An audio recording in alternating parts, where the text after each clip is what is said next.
It's been a month since U.S. forces captured Nicolas Maduro right out of his Venezuelan compound and sent him to Brooklyn to serve out his life as a barista in Bushwick.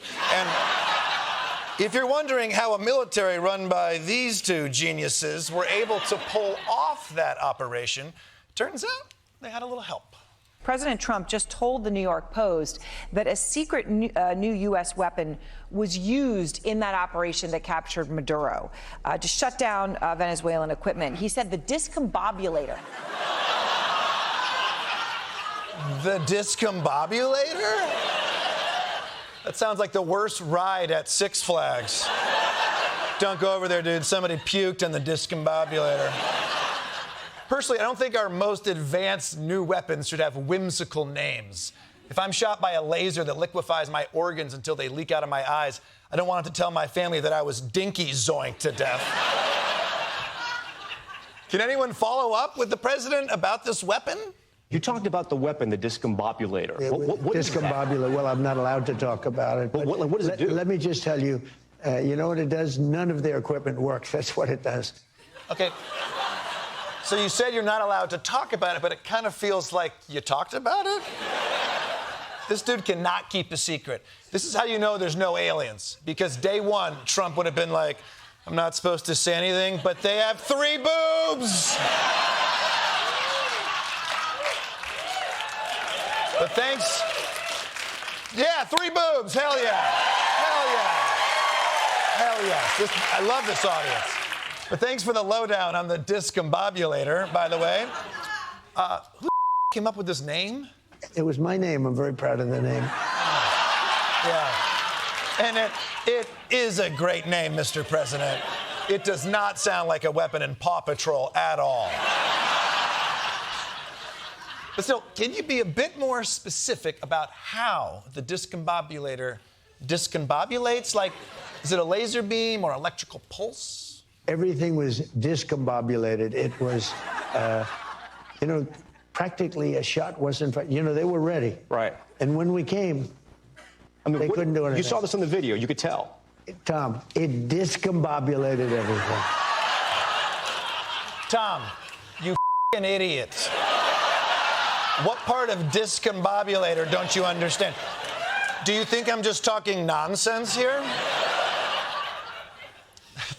This is almost unbelievable. Trump is announcing a secret weapon that disarms the enemy and ruins their equipment and disables their soldiers. This sounds too good to be true. A senior U.S. official tells us, Senator, that Trump may be conflating several capabilities into a single weapon that doesn't actually exist. Okay. So, I'm starting to think the president might have walked in front of the Discombobulator.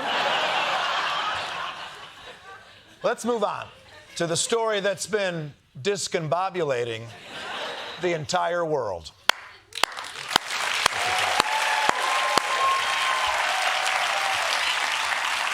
Everybody is still binging the latest season of the Epstein files, so let's get into all the fallout in another installment of the very normal and not shady handling of the Epstein files.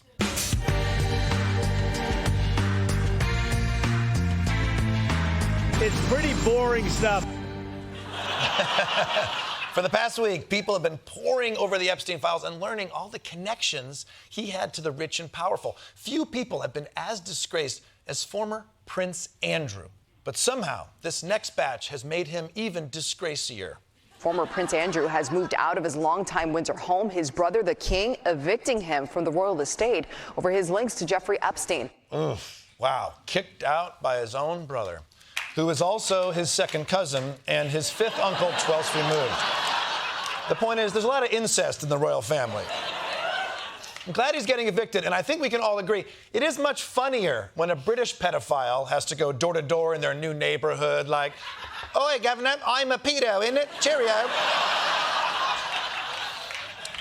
Anyway, let's check out the shithole that former Prince Andrew's being sent to. Andrew has moved to a cottage on the King's private estate in Sandringham, far from the public eye. Sandringham is a sprawling estate. It's set on 80 square kilometres of grounds. There are multiple houses and cottages that are on this site. Oh, no. Not a cottage on the private estate. only 2 butlers.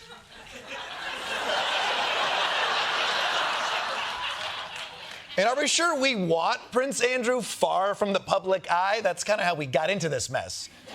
If you ask me, he should have a 24-hour webcam on him like a pregnant giraffe at the zoo.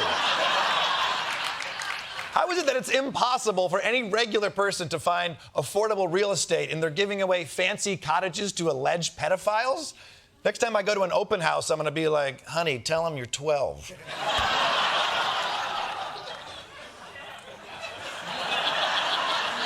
Look, nobody's going to shed a tear for a prince who has to downsize to the bad palace, but the ones that I truly feel bad for are the spouses. Imagine being Andrew's ex-wife, Sarah Ferguson, right now. How devastated she must be to learn that her husband had so many links with Jeffrey Epstein.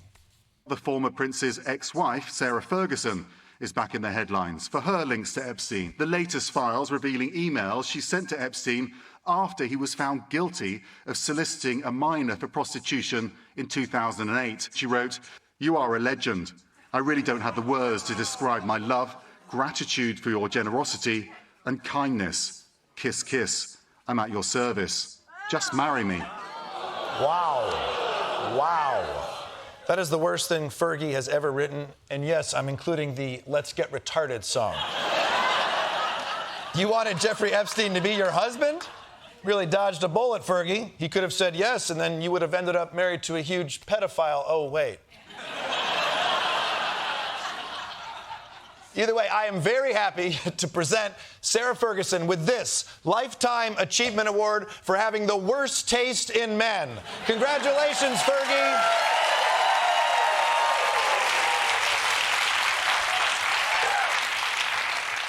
Better luck next time, Cheryl Hines.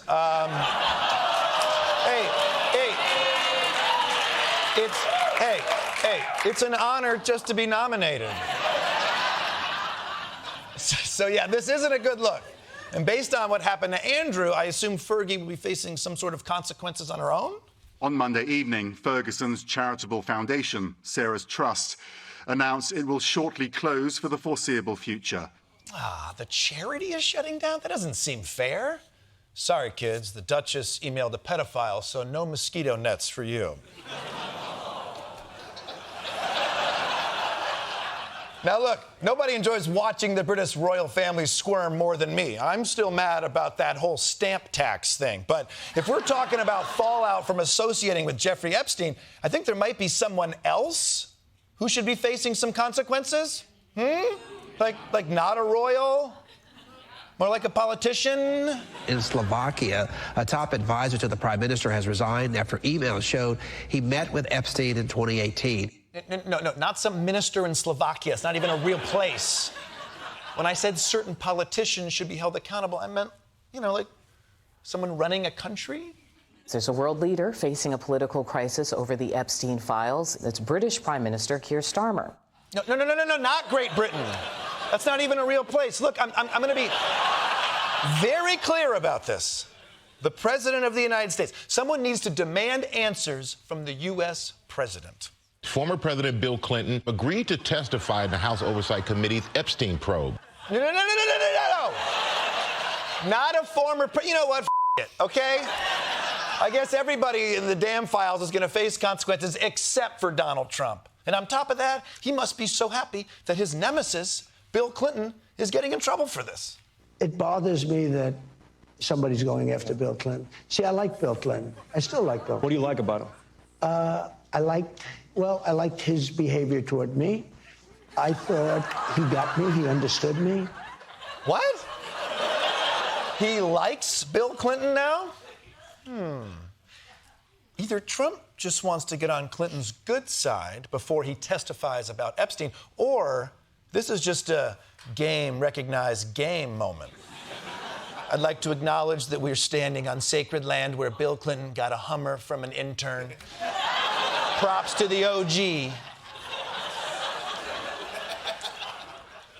I can barely wrap my head around all the twists and turns in this story. Trump is in the Epstein files, maybe more than anyone, but Bill Clinton is the only one who has to testify about it. But instead of being happy about that, Trump is upset. I feel like I'm losing my mind. this whole thing, it has me, I don't know. Discombobulator. Exactly!